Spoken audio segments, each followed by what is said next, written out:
Stave 3 of A Christmas Carol. Read by Bob Neufeld. The second of the three spirits. Awakening in the middle of a prodigiously tough snore, and sitting up in bed to get his thoughts together, Scrooge had no occasion to be told that the bell was again upon the stroke of 1. He felt that he was restored to consciousness in the right nick of time for the especial purpose of holding a conference with the second messenger dispatched to him through Jacob Marley's intervention. But finding that he turned uncomfortably cold when he began to wonder which of his curtains this new spectre would draw back, he put them every one aside with his own hands, and lying down again established a sharp lookout all round the bed. For he wished to challenge the spirit on the moment of its appearance, and did not wish to be taken by surprise and made nervous. Gentlemen of the free and easy sort, who plume themselves on being acquainted with a move or two, and being usually equal to the time of day, express the wide range of their capacity for adventure by observing that they are good for anything from pitch and toss to manslaughter, between which opposite extremes no doubt there lies a tolerably wide and comprehensive range of subjects. Without venturing for Scrooge quite as heartily as this, I don't mind calling on you to believe that he was ready for a good broad field of strange appearances, and that nothing between a baby and a rhinoceros would have astonished him very much. Now, being prepared for almost anything, he was not by any means prepared for nothing, and consequently, when the bell struck 1 and no shape appeared, he was taken with a violent fit of trembling. 5 minutes, 10 minutes, a quarter of an hour went by, yet nothing came. All this time he lay upon his bed, the very core and centre of a blaze of ruddy light, which streamed upon it when the clock proclaimed the hour, and which, being only light, was more alarming than a dozen ghosts, as he was powerless to make out what it meant or would be at, and was sometimes apprehensive that he might be at that very moment an interesting case of spontaneous combustion, without having the consolation of knowing it. At last, however, he began to think, as you and I would have thought at first, for it is always the person not in the predicament who knows what ought to have been done in it, and would unquestionably have done it too. At last, I say, he began to think that the source and secret of this ghostly light might be in the adjoining room, from whence, on further tracing it, it seemed to shine. This idea taking full possession of his mind, he got up softly, and shuffled in his slippers to the door. The moment Scrooge's hand was on the lock, a strange voice called him by his name and bade him enter. He obeyed. It was his own room, there was no doubt about that, but it had undergone a surprising transformation. The walls and ceiling were so hung with living green that it looked like a perfect grove, from every part of which bright gleaming berries glistened. The crisp leaves of holly, mistletoe, and ivy reflected back the light, as if so many little mirrors had been scattered there, and such a mighty blaze went roaring up the chimney as that dull petrification of a hearth had never known in Scrooge's time, or Marley's, or for many and many a winter season gone. Heaped up on the floor, to form a kind of throne, were turkeys, geese, game, poultry, brawn, great joints of meat, sucking pigs, long wreaths of sausages, mince pies, plum puddings, barrels of oysters, red-hot chestnuts, cherry-cheeked apples, juicy oranges, luscious pears, immense twelfth-cakes, and seething bowls of punch that made the chamber dim with their delicious steam. In easy state upon this couch there sat a jolly giant, glorious to see, who bore a glowing torch, in shape not unlike Plenty's horn, and held it up, high up, to shed its light on Scrooge, as he came peeping round the door. "Come in!" exclaimed the ghost. "Come in, and know me better, man." Scrooge entered timidly, and hung his head before this spirit. He was not the dogged Scrooge he had been, and though the spirit's eyes were clear and kind, he did not like to meet them. "I am the ghost of Christmas Present," said the spirit. "Look upon me." Scrooge reverently did so. It was clothed in one simple green robe, or mantle, bordered with white fur. This garment hung so loosely on the figure that its capacious breast was bare, as if disdaining to be warded or concealed by any artifice. Its feet, observable beneath the ample folds of the garment, were also bare, and on its head it wore no other covering than a holly wreath, set here and there with shining icicles. Its dark brown curls were long and free as its genial face, its sparkling eye, its open hand, its cheery voice, its unconstrained demeanor, and its joyful air. Girded round its middle was an antique scabbard, but no sword was in it, and the ancient sheath was eaten up with rust. "You have never seen the like of me before," exclaimed the spirit. "Never," Scrooge made answer to it. "Have never walked forth with the younger members of my family?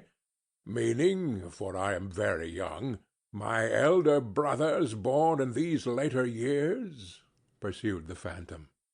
"I don't think I have," said Scrooge. "I am afraid I have not. Have you had many brothers, spirit?" "More than 1,800," said the ghost. "Oh, a tremendous family to provide for," muttered Scrooge.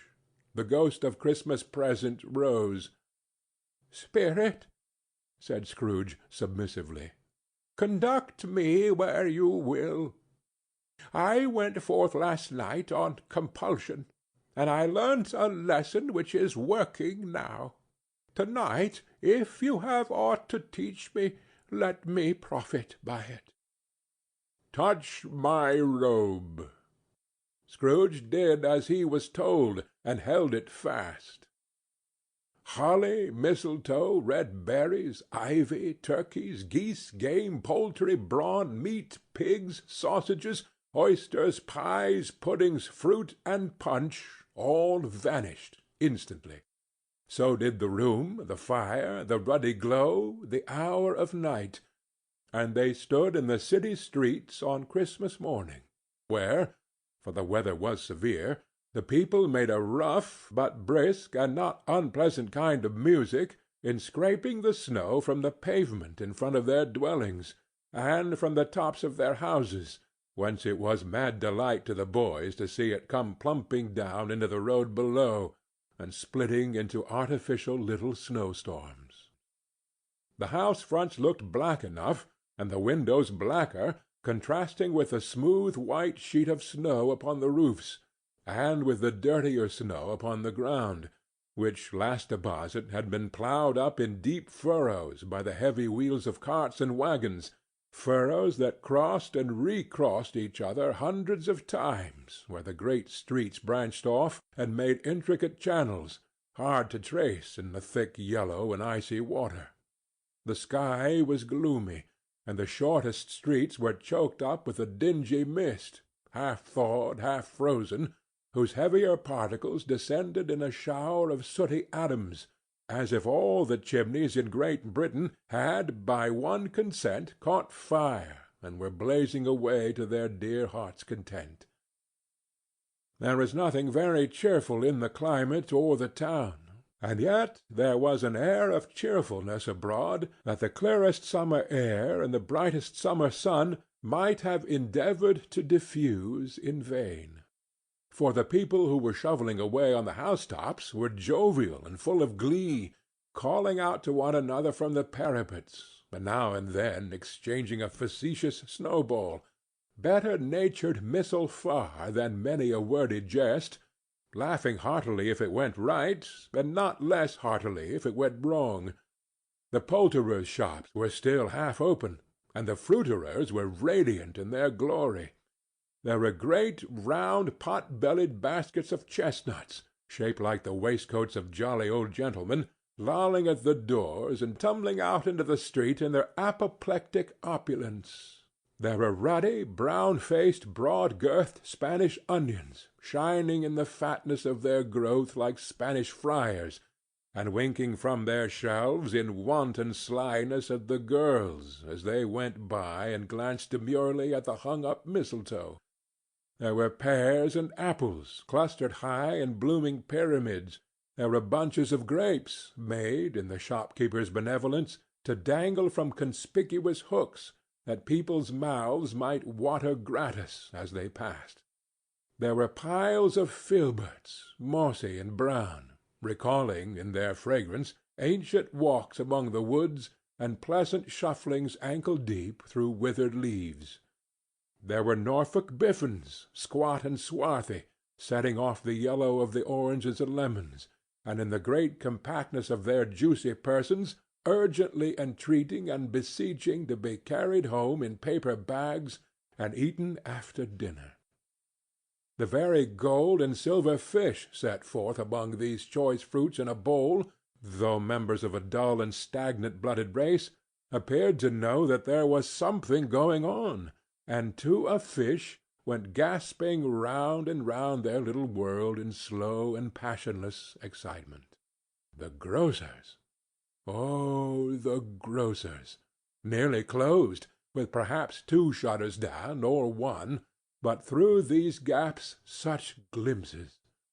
It was not alone that the scales descending on the counter made a merry sound, or that the twine and roller parted company so briskly, or that the canisters were rattled up and down like juggling tricks, or even that the blended scents of tea and coffee were so grateful to the nose, or even that the raisins were so plentiful and rare, the almonds so extremely white, the sticks of cinnamon so long and straight, the other spices so delicious, the candied fruits so caked and spotted with molten sugar as to make the coldest lookers-on feel faint and subsequently bilious. Nor was it that the figs were moist and pulpy, or that the French plums blushed in modest tartness from their highly decorated boxes, or that everything was good to eat and in its Christmas dress.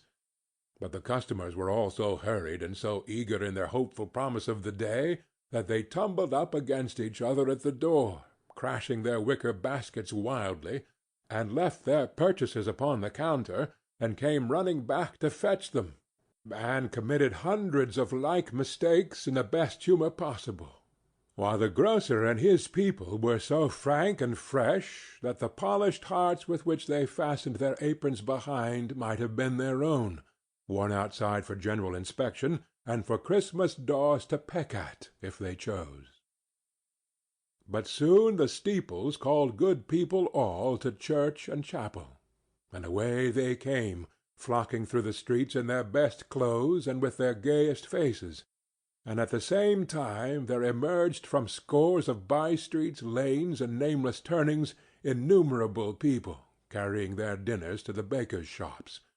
The sight of these poor revellers appeared to interest the spirit very much, for he stood with Scrooge beside him in a baker's doorway, and taking off the covers as their bearers passed, sprinkled incense on their dinners from his torch. And it was a very uncommon kind of torch, for once or twice, when there were angry words between some dinner-carriers who had jostled each other, he shed a few drops of water on them from it, and their good humor was restored directly. For they said it was a shame to quarrel upon Christmas Day. And so it was. God love it, so it was. In time the bells ceased, and the bakers were shut up, and yet there was a genial shadowing forth of all these dinners and the progress of their cooking in the thawed blotch of wet above each baker's oven, where the pavement smoked as if its stones were cooking too. "Is there a peculiar flavour in what you sprinkle from your torch?"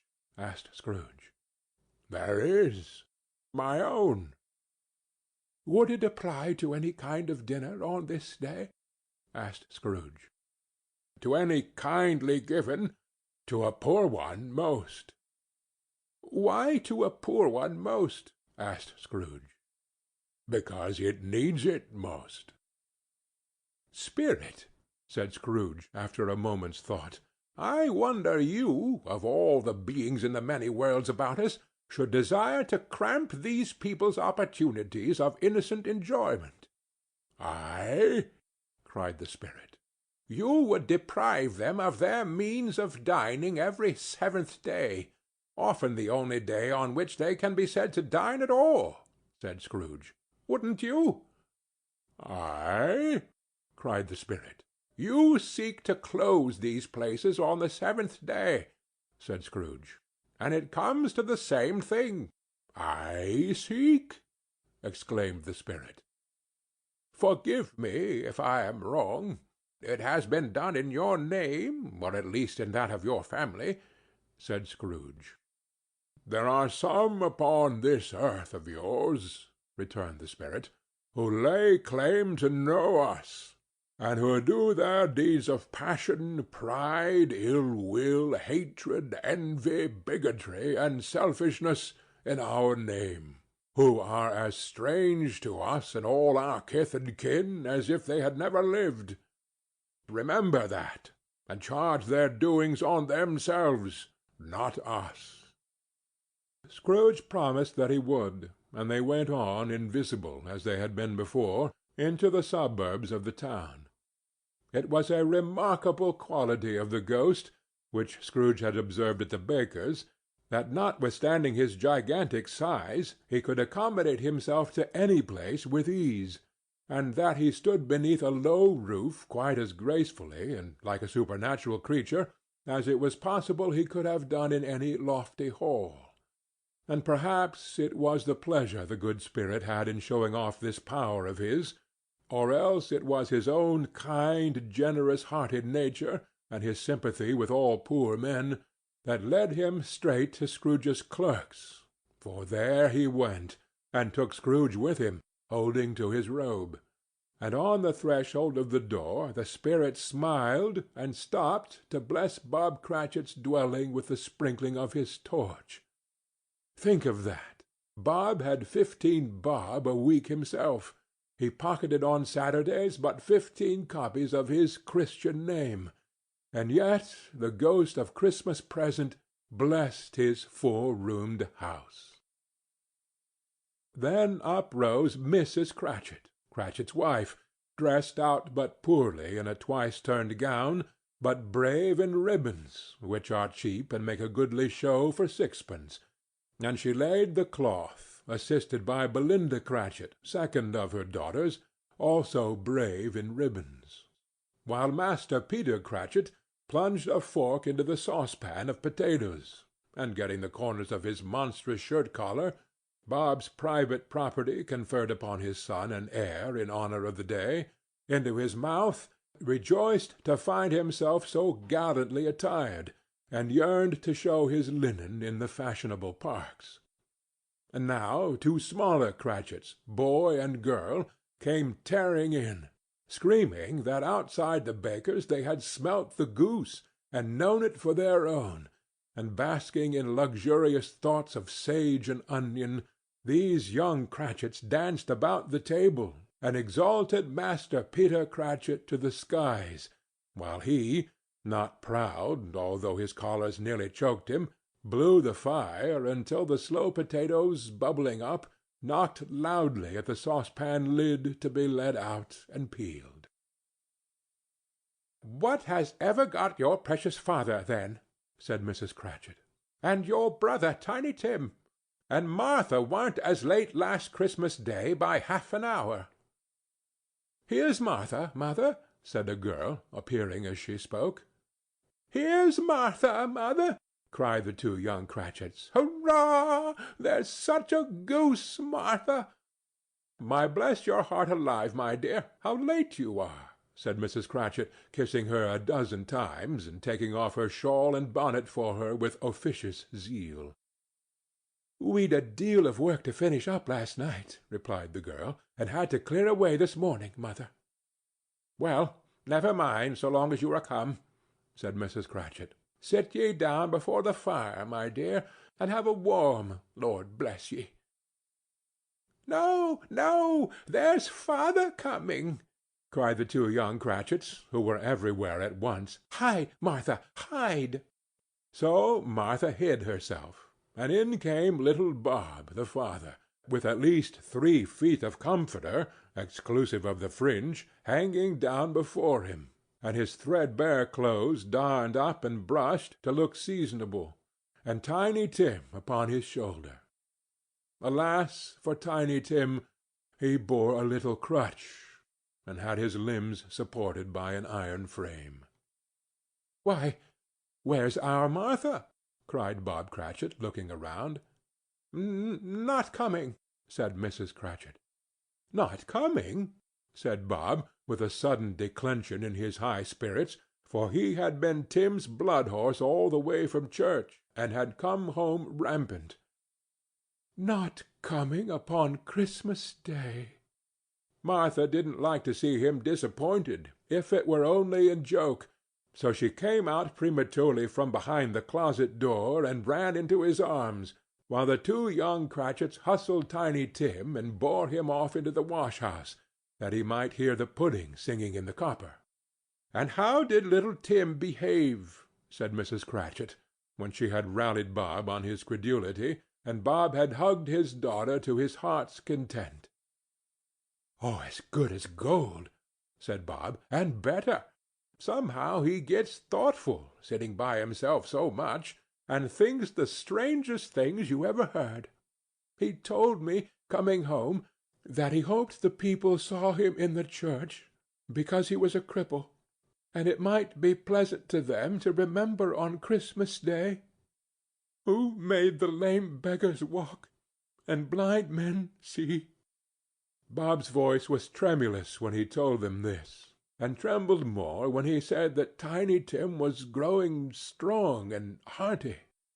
His active little crutch was heard upon the floor, and back came Tiny Tim before another word was spoken, escorted by his brother and sister to his stool before the fire, and while Bob, turning up his cuffs, as if, poor fellow, they were capable of being made more shabby, compounded some hot mixture in a jug with gin and lemons, and stirred it round and put it on the hob to simmer. Master Peter and the two ubiquitous young Cratchits went to fetch the goose, with which they soon returned in high procession. Such a bustle ensued that you might have thought a goose the rarest of all birds, a feathered phenomenon, to which a black swan was a matter of course. And in truth it was something very like it in that house. Mrs. Cratchit made the gravy, ready beforehand in a little saucepan, hissing hot. Master Peter mashed the potatoes with incredible vigor. Miss Belinda sweetened up the apple-sauce. Martha dusted the hot plates. Bob took Tiny Tim beside him in a tiny corner at the table. The two young Cratchits set chairs for everybody, not forgetting themselves, and mounting guard upon their posts, crammed spoons into their mouths, lest they should shriek for goose before their time came to be helped. At last the dishes were set on, and grace was said. It was succeeded by a breathless pause, as Mrs. Cratchit, looking slowly all along the carving-knife, prepared to plunge it in the breast. But when she did, and when the long-expected gush of stuffing issued forth, one murmur of delight arose all round the board, and even Tiny Tim, excited by the two young Cratchits, beat on the table with the handle of his knife, and feebly cried, "Hurrah!" There was never such a goose. Bob said he didn't believe there ever was such a goose cooked. Its tenderness and flavor, size and cheapness, were the themes of universal admiration. Eked out by apple-sauce and mashed potatoes, it was a sufficient dinner for the whole family. Indeed, as Mrs. Cratchit said with great delight, surveying one small atom of a bone upon the dish, they hadn't ate it all at last. Yet every one had had enough, and the youngest Cratchits in particular were steeped in sage and onion to the eyebrows. But now, the plates being changed by Miss Belinda, Mrs. Cratchit left the room alone, too nervous to bear witnesses, to take the pudding up and bring it in. Suppose it should not be done enough? Suppose it should break in turning out? Suppose somebody should have got over the wall of the back-yard and stolen it, while they were merry with the goose, a supposition at which the two young Cratchits became livid. All sorts of horrors were supposed. Hullo! A great deal of steam. The pudding was out of the copper. A smell like a washing-day. That was the cloth. A smell like an eating-house and a pastry-cook's next door to each other, with a laundress's next door to that. That was the pudding. In half a minute Mrs. Cratchit entered, flushed but smiling proudly, with the pudding, like a speckled cannon-ball, so hard and firm, blazing in half a quartern of ignited brandy, and bedight with Christmas holly stuck into the top. Oh, a wonderful pudding! Bob Cratchit said, and calmly too, that he regarded it as the greatest success achieved by Mrs. Cratchit since their marriage. Mrs. Cratchit said that now the weight was off her mind, she would confess that she had her doubts about the quantity of flour. Everybody had something to say about it, but nobody said or thought it was at all a small pudding for a large family. It would have been flat heresy to do so. Any Cratchit would have blushed to hint at such a thing. At last the dinner was all done. The cloth was cleared, the hearth swept, and the fire made up. The compound in the jug being tasted, and considered perfect, apples and oranges were put upon the table, and a shovelful of chestnuts on the fire. Then all the Cratchit family drew round the hearth, in what Bob Cratchit called a circle, meaning half a one, and at Bob Cratchit's elbow stood the family display of glass, 2 tumblers, and a custard-cup without a handle. These held the hot stuff from the jug, however, as well as golden goblets would have done, and Bob served it out with beaming looks, while the chestnuts on the fire sputtered and cracked noisily. Then Bob proposed. "A Merry Christmas to us all, my dears. God bless us," which all the family re-echoed. "God bless us, every one," said Tiny Tim, the last of all. He sat very close to his father's side upon his little stool. Bob held his withered little hand in his, as if he loved the child, and wished to keep him by his side, and dreaded that he might be taken from him. "Spirit," said Scrooge, with an interest he had never felt before, "tell me if Tiny Tim will live." "I see a vacant seat," replied the ghost, "in the poor chimney-corner, and a crutch without an owner, carefully preserved. If these shadows remain unaltered by the future, the child will die." "No, no," said Scrooge. "Oh, no, kind spirit! Say he will be spared." "If these shadows remain unaltered by the future, another of my race," returned the ghost, "will find him here. What then? If he be like to die, he had better do it, and decrease the surplus population." Scrooge hung his head to hear his own words quoted by the spirit, and was overcome with penitence and grief. "Man," said the ghost, "if man you be in heart, not adamant, forbear that wicked cant until you have discovered what the surplus is, and where it is. Will you decide what men shall live, what men shall die? It may be that in the sight of heaven you are more worthless and less fit to live than millions like this poor man's child. O God! To hear the insect on the leaf pronouncing on the too much life among his hungry brothers in the dust. Scrooge bent before the ghost's rebuke, and trembling cast his eyes upon the ground. But he raised them speedily on hearing his own name. "Mr. Scrooge," said Bob. "I'll give you Mr. Scrooge, the founder of the feast." "The founder of the feast, indeed!" cried Mrs. Cratchit, reddening. "I wish I had him here. I'd give him a piece of my mind to feast upon, and I'd hope he'd have a good appetite for it." "My dear," said Bob, "the children! Christmas Day!" "It should be a Christmas Day, I am sure," said she, "on which one drinks the health of such an odious, stingy, hard, unfeeling man as Mr. Scrooge. You know he is, Robert. Nobody knows it better than you do, poor fellow." "My dear," was Bob's mild answer, "Christmas Day." "I'll drink his health for your sake, and the Day's," said Mrs. Cratchit, "not for his. Long life to him! A Merry Christmas and a Happy New Year! He'll be very merry and very happy, I have no doubt." The children drank the toast after her. It was the first of their proceedings which had no heartiness. Tiny Tim drank it last of all, but he didn't care twopence for it. Scrooge was the ogre of the family. The mention of his name cast a dark shadow on the party, which was not dispelled for full 5 minutes.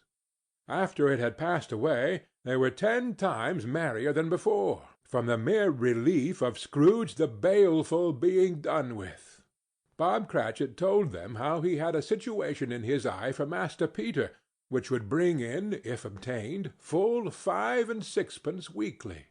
The 2 young Cratchits laughed tremendously at the idea of Peter's being a man of business, and Peter himself looked thoughtfully at the fire from between his collars, as if he were deliberating what particular investments he should favor when he came into the receipt of that bewildering income. Martha, who was a poor apprentice at a milliner's, then told them what kind of work she had to do, and how many hours she worked at a stretch, and how she meant to lie abed to-morrow morning for a good long rest, to-morrow being a holiday she passed at home. Also, how she had seen a countess and a lord some days before, and how the lord was much about as tall as Peter, at which Peter pulled up his collar so high that you couldn't have seen his head if you had been there. All this time the chestnuts and the jug went round and round, and by they had a song, about a lost child travelling in the snow, from Tiny Tim, who had a plaintive little voice, and sang it very well indeed. There was nothing of high mark in this. They were not a handsome family. They were not well dressed. Their shoes were far from waterproof. Their clothes were scanty, and Peter might have known, or very likely did, the inside of a pawnbroker's. But they were happy, grateful, pleased with one another, and contented with the time. And when they faded, and looked happier yet in the bright sprinklings of the spirit's torch at parting, Scrooge had his eye upon them, and especially on Tiny Tim, until the last. By this time it was getting dark, and snowing pretty heavily, and as Scrooge and the spirit went along the streets, the brightness of the roaring fires in kitchens, parlors, and all sorts of rooms was wonderful. Here the flickering of the blaze showed preparations for a cosy dinner, with hot plates baking through and through before the fire, and deep red curtains, ready to be drawn to shut out cold and darkness. There all the children of the house were running out into the snow to meet their married sisters, brothers, cousins, uncles, aunts, and be the first to greet them. Here, again, were shadows on the window-blind of guests assembling, and there a group of handsome girls, all hooded and fur-booted, and all chattering at once, tripped lightly off to some near neighbor's house, where, woe upon the single man who saw them enter, artful witches well they knew it, in a glow. But if you had judged from the numbers of people on their way to friendly gatherings, you might have thought that no one was at home to give them welcome when they got there, instead of every house expecting company and piling up its fires half chimney high. Blessings on it, how the ghost exulted! How it bared its breadth of breast, and opened its capacious palm, and floated on, outpouring with a generous hand its bright and harmless mirth on everything within its reach. The very lamplighter, who ran on before, dotting the dusky street with specks of light, and who was dressed to spend the evening somewhere, laughed out loudly as the spirit passed, though little kenned the lamplighter that he had any company but Christmas. And now, without a word of warning from the ghost, they stood upon a bleak and desert moor, where monstrous masses of rude stone were cast about as though it were the burial-place of giants, and water spread itself wheresoever it listed, or would have done so, but for the frost that held it prisoner, and nothing grew but moss and furze, and coarse rank grass. Down in the west the setting sun had left a streak of fiery red, which glared upon the desolation for an instant like a sullen eye, and frowning lower, lower, lower yet, was lost in the thick gloom of darkest night. "What place is this?" asked Scrooge.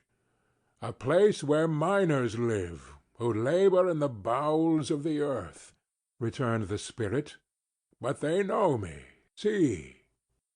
A light shone from the window of a hut, and swiftly they advanced towards it.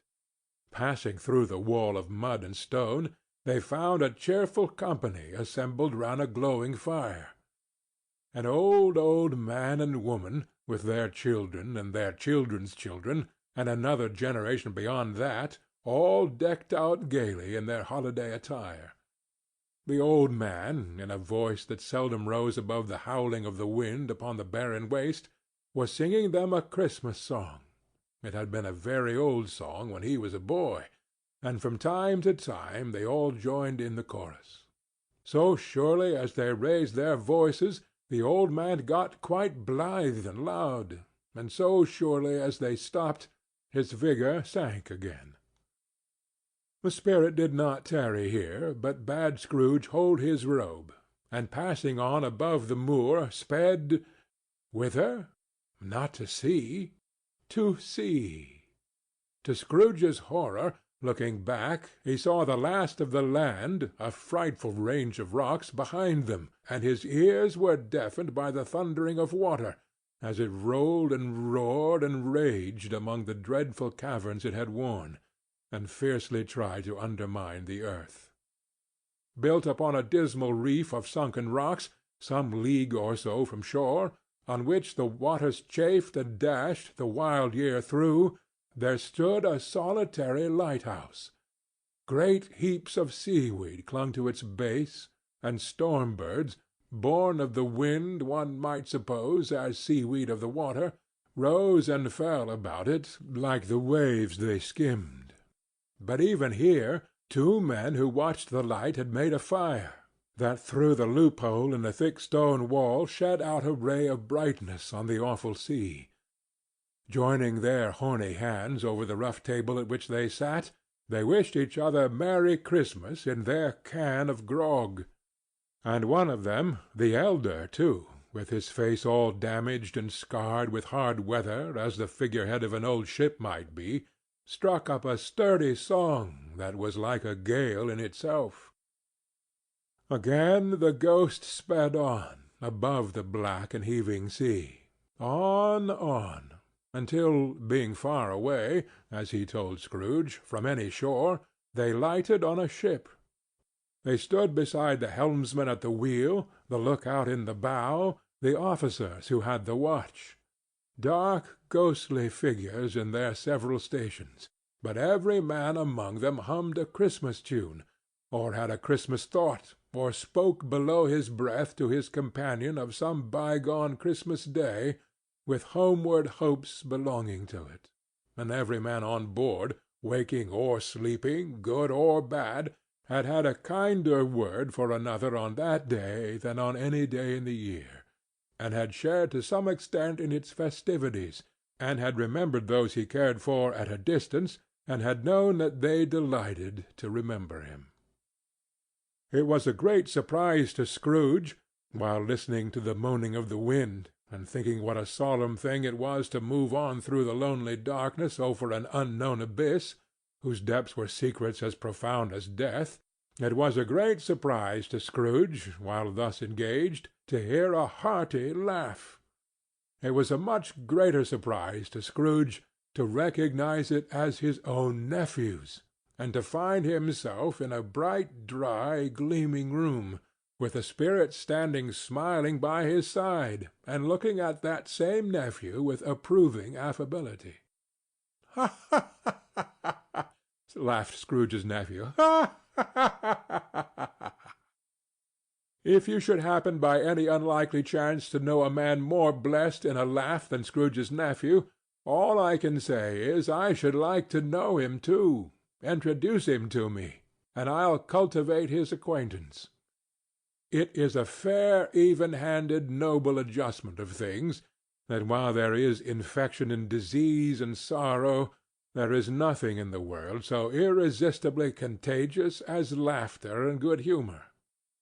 When Scrooge's nephew laughed in his way, holding his sides, rolling his head, and twisting his face into the most extravagant contortions, Scrooge's niece, by marriage, laughed as heartily as he, and their assembled friends, being not a bit behindhand, roared out lustily, "Ha, ha, ha, ha, ha!" "He said that Christmas was a humbug, as I live!" cried Scrooge's nephew. "He believed it, too." "More shame for him, Fred," said Scrooge's niece, indignantly. "Bless those women, they never do anything by halves. They are always in earnest." She was very pretty, exceedingly pretty, with a dimpled, surprised-looking, capital face, a ripe little mouth that seemed made to be kissed, as no doubt it was, all kinds of good little dots about her chin that melted into one another when she laughed, and the sunniest pair of eyes you ever saw in any little creature's head. Altogether she was what you would have called provoking, you know, but satisfactory too.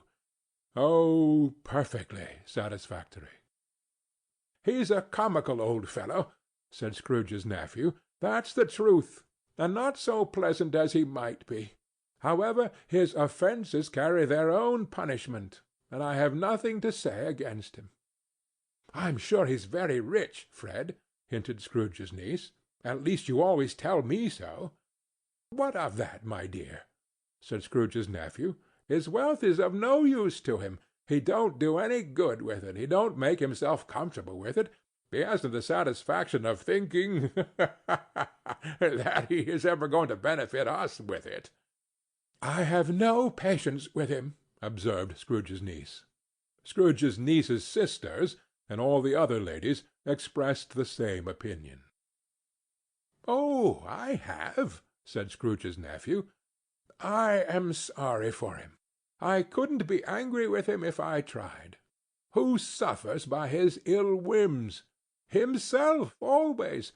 Here he takes it into his head to dislike us, and he won't come and dine with us. What's the consequence? He don't lose much of a dinner." "Indeed, I think he loses a very good dinner," interrupted Scrooge's niece. Everybody else said the same, and they must be allowed to have been competent judges, because they had just had dinner, and, with the dessert upon the table, were clustered round the fire by lamplight. "Well, I'm very glad to hear it," said Scrooge's nephew, "because I haven't great faith in these young housekeepers. What do you say, Topper?" Topper had clearly got his eye upon one of Scrooge's niece's sisters, for he answered that a bachelor was a wretched outcast, who had no right to express an opinion on the subject. Whereat Scrooge's niece's sister, the plump one with the lace tucker, not the one with the roses, blushed. "Do go on, Fred," said Scrooge's niece, clapping her hands. "He never finishes what he begins to say. He is such a ridiculous fellow." Scrooge's nephew revelled in another laugh, and as it was impossible to keep the infection off, though the plump sister tried hard to do it with aromatic vinegar, his example was unanimously followed. "I was only going to say," said Scrooge's nephew, "that the consequence of his taking a dislike to us, and not making merry with us, is, I think, that he loses some pleasant moments which could do him no harm. I am sure he loses pleasanter companions than he can find in his own thoughts, either in his mouldy old office or his dusty chambers. I mean to give him the same chance every year, whether he likes it or not, for I pity him. He may rail at Christmas till he dies, but he can't help thinking better of it, I defy him, if he finds me going there in good temper year after year, and saying, 'Uncle Scrooge, how are you?' If it only puts him in the vein to leave his poor clerk £50, that's something. And I think I shook him yesterday."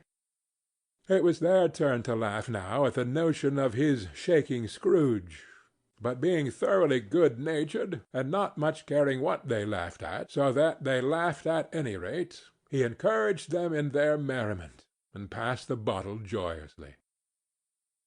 After tea they had some music, for they were a very musical family, and knew what they were about when they sang a glee or catch, I can assure you, especially Topper, who would growl away in the bass like a good one, and never swell the large veins in his forehead, or get red in the face over it. Scrooge's niece played well upon the harp, and played among other tunes a simple little air, a mere nothing, you might learn to whistle it in 2 minutes, which had been familiar to the child who fetched Scrooge from the boarding-school, as he had been reminded by the ghost of Christmas past. When this strain of music sounded, all the things that ghost had shown him came upon his mind. He softened more and more, and thought that if he could have listened to it often, years ago, he might have cultivated the kindnesses of life for his own happiness with his own hands, without resorting to the sexton's spade that buried Jacob Marley. But they didn't devote the whole evening to music. After a while they played at forfeits, for it is good to be children sometimes, and never better than Christmas, when its mighty founder was a child himself. Stop! There was first a game at blindman's buff. Of course there was, and I no more believe Topper was really blind than I believe he had eyes in his boots. My opinion is, that it was a done thing between him and Scrooge's nephew, and that the ghost of Christmas Present knew it. The way he went after that plump sister in the lace tucker was an outrage on the credulity of human nature. Knocking down the fire-irons, tumbling over the chairs, bumping against the piano, smothering himself among the curtains, wherever she went, there went he. He always knew where the plump sister was. He wouldn't catch anybody else. If you had fallen up against him, as some of them did, on purpose, he would have made a feint of endeavoring to seize you, which would have been an affront to your understanding, and would instantly have sidled off in the direction of the plump sister. She often cried out that it wasn't fair, and it really was not. But when at last he caught her, when, in spite of all her silken rustlings and her rapid flutterings past him, he got her into a corner whence there was no escape, then his conduct was the most execrable. For his pretending not to know her, his pretending that it was necessary to touch her head-dress, and further to assure himself of her identity by pressing a certain ring upon her finger, and a certain chain about her neck, was vile, monstrous. No doubt she told him her opinion of it, when, another blind man being in office, they were so very confidential together, behind the curtains. Scrooge's niece was not one of the blind man's buff party, but was made comfortable with a large chair and a footstool in a snug corner, where the ghost and Scrooge were close behind her. But she joined in the forfeits, and loved her love to admiration with all the letters of the alphabet. Likewise, at the game of How, When, and Where, she was very great, and to the secret joy of Scrooge's nephew, beat her sisters hollow, though they were sharp girls too, as Topper could have told you.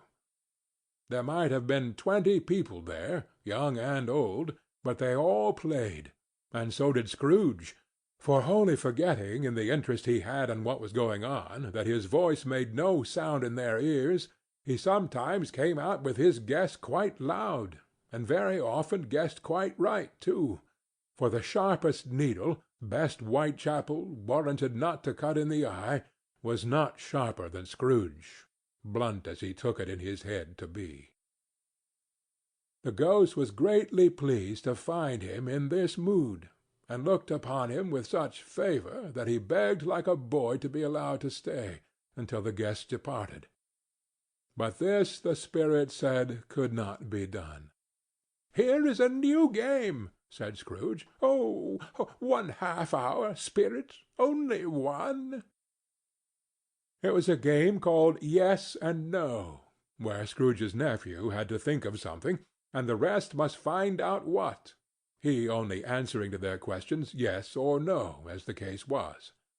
The brisk fire of questioning to which he was exposed elicited from him that he was thinking of an animal, a live animal, rather a disagreeable animal, a savage animal, an animal that growled and grunted sometimes, and talked sometimes, and lived in London, and walked about the streets, and wasn't made a show of, and wasn't led by anybody, and didn't live in a menagerie, and was never killed in a market, and was not a horse, or an ass, or a cow, or a bull, or a tiger, or a dog, or a pig, or a cat, or a bear. At every fresh question that was put to him, this nephew burst into a fresh roar of laughter, and was so inexpressibly tickled that he was obliged to get up off the sofa and stamp. At last the plump sister, falling into a similar state, cried out, "Ah, I have found it! I know what it is, Fred, I know what it is." "What is it?" cried Fred. "It's your Uncle Scrooge." Which it certainly was. Admiration was the universal sentiment, though some objected that the reply to "Is it a bear?" ought to have been "Yes," inasmuch as an answer in the negative was sufficient to have diverted their thoughts from Mr. Scrooge, supposing they had ever had any tendency that way. "He has given us plenty of merriment, I am sure," said Fred, "and it would be ungrateful not to drink his health. Here is a glass of mulled wine ready to our hand at the moment, and I say, Uncle Scrooge!" "Well, Uncle Scrooge!" they cried. "A Merry Christmas and a Happy New Year to the old man, whatever he is," said Scrooge's nephew. "He wouldn't take it from me, but may he have it nevertheless. Uncle Scrooge!" Uncle Scrooge had imperceptibly become so gay and light of heart that he would have pledged the unconscious company in return, and thanked them in an inaudible speech, if Ghost had given him time. But the whole scene passed off in the breath of the last word spoken by his nephew, and he and the spirit were again upon their travels. Much they saw, and far they went, and many homes they visited, but always with a happy end. The spirit stood beside sick beds, and they were cheerful; on foreign lands, and they were close at home; by struggling men, and they were patient in their greatest hope; by poverty, and it was rich. In almshouse, hospital, and jail, in misery's every refuge, where vain man in his little brief authority had not made fast the door and barred the spirit out, he left his blessing and taught Scrooge his precepts. It was a long night, if it were only a night, But Scrooge had his doubts of this, because the Christmas holidays appeared to be condensed into the space of time they passed together. It was strange, too, that while Scrooge remained unaltered in his outward form, the ghost grew older, clearly older. Scrooge had observed this change, but never spoke of it until they left the children's Twelfth Night party, when, looking at the spirit as they stood together in an open place, he noticed that his hair was grey. "Are spirits' lives so short?" asked Scrooge. "My life upon this globe is very brief," replied the ghost. "It ends to-night." "To-night?" cried Scrooge. "To-night at midnight. Hark! The time is drawing near." The chimes were ringing the 11:75 at that moment. "Forgive me if I am not justified in what I ask," said Scrooge, looking intently at the spirit's robe, "but I see something strange, and not belonging to yourself, protruding from your skirts. Is it a foot or a claw?" "It might be a claw, for the flesh there is upon it," said the spirit's sorrowful reply. "Look here." From the foldings of its robe it brought 2 children, wretched, abject, frightful, hideous, miserable. They knelt down at his feet and clung upon the outside of his garment. "Oh, man, look here! Look down here!" exclaimed the ghost. They were a boy and a girl, yellow, meagre, ragged, scowling, wolfish, but prostrate, too, in their humility. Where graceful youth should have filled their features out and touched them with its freshest tints, a stale and shrivelled hand, like that of age, had pinched and twisted them, and pulled them into shreds. Where angels might have sat enthroned, devils lurked and glared out menacing.